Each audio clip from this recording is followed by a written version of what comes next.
সন্ধ্যা কিংবা বিকালের নাস্তায় একেক দিন একেক রকমের স্ন্যাক্স খেতে ইচ্ছে করে।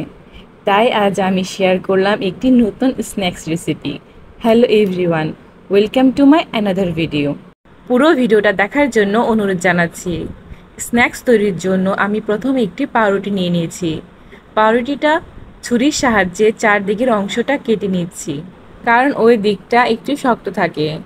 এরপর রুটিটা বেলে নিতে হবে, রুটির মতো করে বেলে নিতে হবে, কারণ রুটিটা আমরা যখন ভাজবো তখন বেশি তেল চুষে নেবে না, আর অনেক ক্রিস্পি হবে।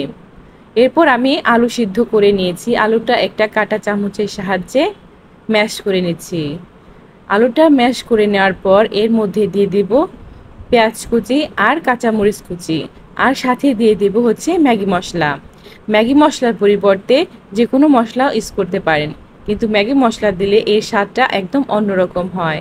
এরপর দিয়ে দিচ্ছি পরিমাণ মতো লবণ। সবগুলো উপকরণই ভালো করে মেখে নিতে হবে।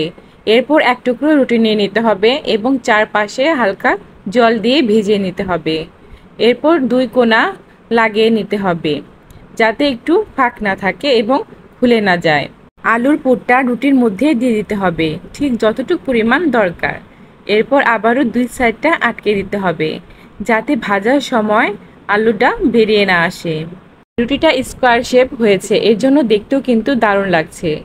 এভাবে একটি একটি করে সবগুলো রুটির মধ্যে পুর ভরে নিতে হবে আর স্কোয়ার শেপ দিয়ে দিতে হবে, তাহলে কিন্তু দেখতেও অনেক সুন্দর লাগবে।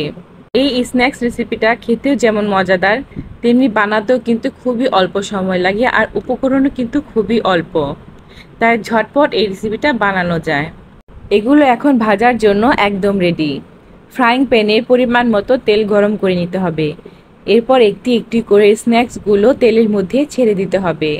এ পর্যায়ে চুলার আঁচটা খুবই অল্প আঁচে রাখতে হবে, তা না হলে রুটিটা খুবই তাড়াতাড়ি পুড়ে যাবে। এভাবে সবগুলো ভেজে নিতে হবে।